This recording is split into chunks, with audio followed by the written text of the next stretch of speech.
Hola, ¿cómo estás? Soy Cristian Cordero, consultor en gestión organizacional y hoy día te quiero hablar en este ratito acerca de un tema que tiene que ver con la gestión de continuidad y que también tiene que ver con la ISO 45001, un tema en particular de la comunicación.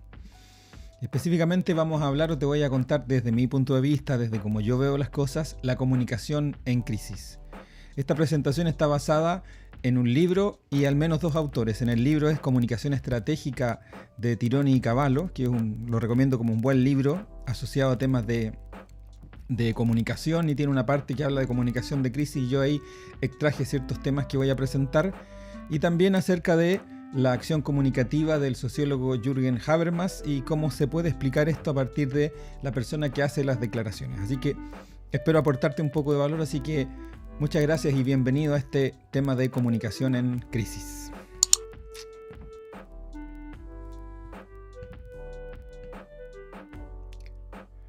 Voy a poner más acá en la esquina para poder ir mostrando también, ¿cierto?, la presentación. Así que, bueno, ¿qué vivimos hoy día? Hoy día vivimos la crisis nuestra de cada día. ¿Por qué? Porque estamos viviendo en una condición de pandemia, ¿cierto? Y vivimos en una sociedad de la incertidumbre, como digo yo, o como plantea el sociólogo Ulrich Beck, vivimos en una sociedad del riesgo. Por lo tanto, esta crisis permanente en la que vivimos tiene que ver con los temas de la cultura, en donde nos desarrollamos, en los sistemas y también en las personas. Por lo tanto, hoy vivimos en una crisis nuestra de cada día. A partir de esto, voy a ir haciendo el juego para allá y para acá porque no lo tenía preparado así como de no verme. A partir de esto tenemos una serie de problemas en la comunicación de crisis. Primero hay una falta de liderazgo. Y una falta de liderazgo en el ámbito de poder ser capaz de comunicar efectivamente lo que tenemos que comunicar. Aquí hay un tema importante en Chile y hay una socióloga muy interesante que se llama Katia Araujo que plantea que hoy día el liderazgo, la comunicación del liderazgo, o estamos muy marcados por un liderazgo asociado al autoritarismo, se hace lo que yo digo. Y en una crisis a veces esto puede servir como tampoco puede no ser efectivo. Por otro lado hay excesivas voces y muchas versiones de las cosas. Eso también es muy importante. Cuando hay una crisis, muchos dicen lo que hay que hacer, muchos dicen lo que está sucediendo. ¿Okay? Por lo tanto, también es un problema comunicacional, la falta de coordinación de acciones entre procesos, que es un temazo en los sistemas de gestión, que también se le llama que tenemos problemas de comunicación, porque hay problemas de falta de coordinación de acciones entre procesos, falta de escucha a las partes interesadas, comunidades, ¿cierto?, u otros actores relevantes.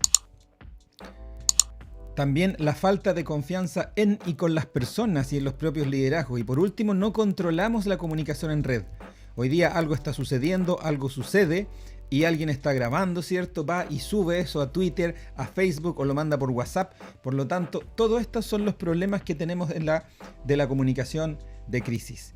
Y además, algo muy potente o muy fuerte tiene que ver con que además creemos que a la gente hay que darle solo calmatoles, ¿cierto? El calmatol. Eso, bueno, el calmatón es un jarabe que sirve para la dentición y alivia el dolor de los niños. Parece esto publicidad, pero quise presentar esto porque conceptualmente no podemos darle solamente calmatoles a las personas. Tenemos que comunicar efectivamente cómo nos hacemos cargo, ¿cierto?, de la crisis que estamos viviendo. Porque además las características de la crisis son particulares. Primero es sorpresiva, no esperábamos que una crisis existiera, por lo tanto, obviamente por eso es una crisis.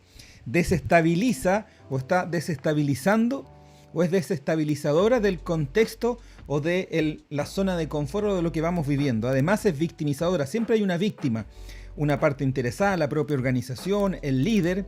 Es caótica, no tengo control sobre las situaciones, hay incertidumbre al respecto y además acude a la emocionalidad o a la emoción, que no es un problema. Los seres humanos estamos basados, ¿cierto? Desde las emociones nos desarrollamos, ¿cierto? Y tomamos acciones. Por lo tanto, además es emocional.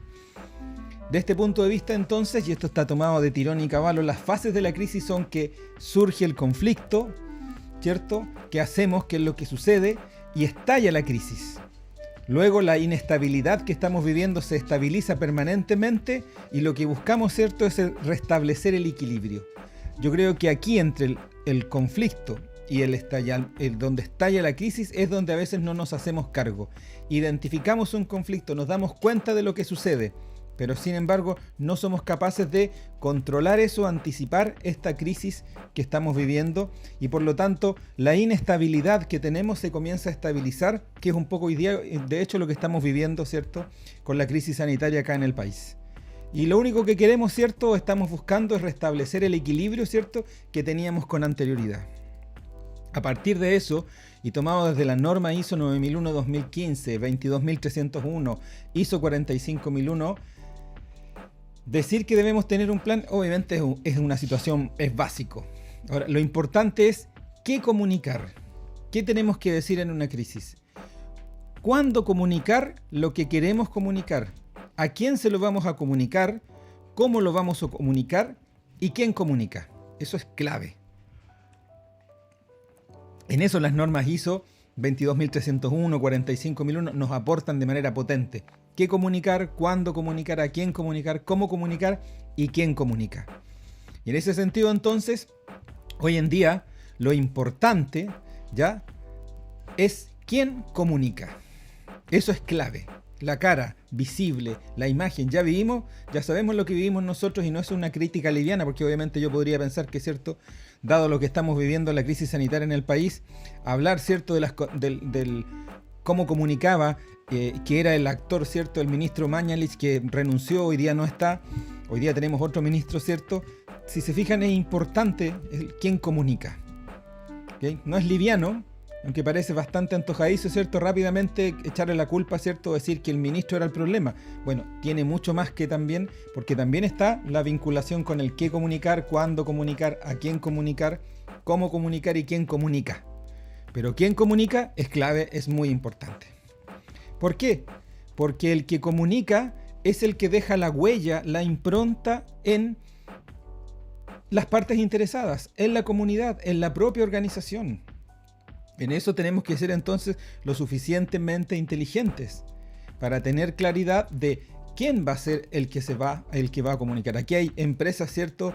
Hay consultoras de periodistas, psicólogos, sociólogos que se dedican incluso a entrenar y a hacer observaciones, a hacer casi casting, ¿cierto?, de las personas que tienen los atributos necesarios, en virtud de lo que estamos viendo, ¿cierto?, de ser capaces de comunicar, ¿cierto?, dentro de la organización. No generalmente es el presidente del directorio, no generalmente es el gerente general, ¿cierto?, el que tiene los mayores atributos, ¿cierto?, conversacionales, dialógicos, de inteligencia emocional, diríamos, ¿cierto?, para comunicar algo. Por eso que a veces una persona de segunda línea, un subgerente o incluso una jefatura que tiene ciertas habilidades incluso histriónicas, debería ser capaz, ¿cierto?, porque la huella del que comunica es clave en este proceso. Y eso nos hace ver, ¿cierto?, si las personas generan empatía, ¿cierto?, se van a sumar y entienden que lo que se está comunicando es veraz, ¿cierto?, es honesto, o definitivamente generamos todo el problema que hoy día tenemos, ¿cierto?, de la poca confianza en las comunicaciones que nos entrega, ¿cierto?, de hecho, por ejemplo, el gobierno. Si te fijas o si soy capaz de compartírtelo, esto es clave en la gestión, ¿ya?, de la comunicación de crisis. Cuando nos enfrentamos, ¿cierto?, frente a una situación de continuidad operacional, cuando nos enfrentamos frente a un accidente grave o fatal, o cuando tenemos también un problema, ¿cierto?, ambiental. ¿Cómo somos capaces de comunicar? Por eso que las normas ISO son específicamente muy importantes, ¿cierto?, en presentar incluso un requisito asociado al punto en cuestión. A partir de eso, entonces, adaptado, ¿cierto?, del gran filósofo, ¿cierto?, comunicador Marshall McLuhan, el líder de la gestión de crisis es el mensaje. Eso es clave. El líder es en sí el mensaje, es lo que está diciendo, es cómo lo está diciendo, qué confianza nos da, cuánta incertidumbre transforma, incertidumbre transforma en certidumbre, ¿cierto?, el líder cuando está comunicando lo que tiene que comunicar. A partir de eso, y quizás para ir terminando, ¿okay?, voy a poner aquí un poquitito, ¿cierto?, esto aquí, permíteme. Jürgen Habermas, un monstruo de la sociología, escribió un concepto de la acción comunicativa y dice que en la interacción social un hablante para alcanzar un consenso comunicativo tiene que tener 4 atributos muy importantes. La inteligibilidad, me cuesta mucho decir esta palabra, verdad, rectitud y veracidad. La palabra es complicada para buscar algo tan simple como que debe ser comprensible para los demás. En esto es muy importante, a veces lo que nosotros buscamos es que las personas no hablen en difícil. Cuando alguien quiere recibir una comunicación, ¿cierto?, de una condición de emergencia, de una situación donde hay no claridad de lo que sucede, donde hay víctimas, ¿cierto?, personas que se están viendo afectadas, incluso hasta con la muerte, la inteligibilidad, qué rara la metáfora de la palabra difícil, para ser comprensible para los demás. Y eso es muy importante. También la acción comunicativa en la acción social, el hablante tiene que tener también verdad para aquello que se dice. Por lo tanto, tenemos que ser honestos. Tenemos que decir realmente lo que sucede. Alguien podrá decir, verdades son distintas. Hay diferentes tipos de verdades. Podríamos incluso hasta discutir, ¿cierto?, desde la filosofía de si existe o no una verdadera verdad. Pero verdad para aquello que se dice. Si son 20 personas que tuvieron el accidente, son 20. Si tenemos problemas de continuidad y la reposición de los servicios va a ser dentro de 6 días, lamentablemente es eso, es dentro de 6 días, pero estoy diciendo la verdad, no genero expectativas. Y además tengo que tener, o el hablante tiene que tener rectitud, o sea, todo hablante se atiene a un conjunto de normas aceptadas por todos. Y eso tiene que ver, por ejemplo, con lo que pasaba con el ministro. Era una persona que todos sabemos que era medio soberbio, ¿cierto? No tenía ciertos dejos de falta de respeto cuando hablaba con alguien. Entonces hay ciertas normas aceptadas por todos de respeto, ¿cierto?, ética, responsabilidad en lo que se dice, empatía, ¿ok?, asertividad. Entonces eso habla de la rectitud también de la persona. Y por último, veracidad, que lo que se dice debe ser lo que se cree o piensa. Porque si mentimos, la comunicación se rompe. Que es muy vinculante también con la condición número 2 del punto de verdad. Debo decir la verdad y además la persona debe ser veraz. Debe decir lo que cree o piensa honestamente. Es muy difícil esto quizás, ¿cierto? Cuando estás en una posición, ¿cierto?, de comunicador de una situación de crisis, lo más probable es que te digan, di unas verdades a medias, ¿cierto? Pero eso es lo que hoy día no queremos como sociedad. Hoy día todo esto está basado en la confianza. Sabemos y quizás nos damos cuenta, ¿cierto?, y para eso no tenemos que ser ni especialistas en temas de interacción social, que tenemos problemas claves de confianza en las instituciones. Hace poco, o este año, o el año pasado, en enero, salió una encuesta unos resultados de la encuesta CEP, del Centro de Estudios Públicos. Las personas hoy día en las únicas instituciones que creen medianamente son en la radio y en las redes sociales. Quizás paradójico, porque todo el mundo dice que en las redes sociales hay fake news, ¿cierto? La gente dice cosas incluso para mentir, pero eso es lo que dice hoy día, lo que dicen las encuestas. No creen ni en las empresas, ni en la política, ni en el gobierno, ni en los parlamentarios, ni en las iglesias, ¿cierto? Los diferentes tipos de iglesias o en la religión. No hay confianza. Estamos hoy día en una condición donde lo que menos somos es creíbles. De hecho, existe una alta probabilidad de que lo que yo estoy diciendo, algunos de ustedes me dicen, no te creo, y este gallo ocupó estos autores. Bueno, es así. ¿Cuánta confianza damos? ¿Cuánta comprensión generamos? ¿Cuánta verdad decimos? Que es como que si yo hubiera dicho, mira, la acción comunicativa que yo creé y no nombro al autor.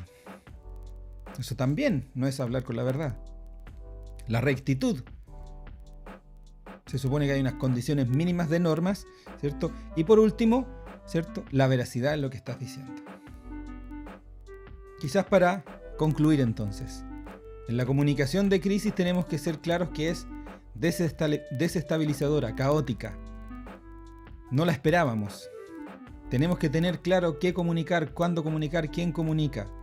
Establecer a un líder o alguien que lidere, ¿cierto?, la comunicación de la crisis, porque claramente va a dejar la huella, ¿cierto?, en lo que estamos haciendo, y eso ya lo estamos viviendo como sociedad. El líder es en sí el mensaje de la comunicación de crisis, y aquí tenemos claramente determinado ciertas condiciones asociadas a el hablante, cómo genera interacción social para generar un consenso comunicativo. Así que, como siempre, muchas gracias, que estés muy bien, y espero prontamente, va a ser una promesa, compartir quizás otro punto de vista asociado a los temas de gestión, sistemas y cultura, que es lo que me apasiona y es a lo que me dedico. Muchas gracias, que esté muy bien, un abrazo, cuídate.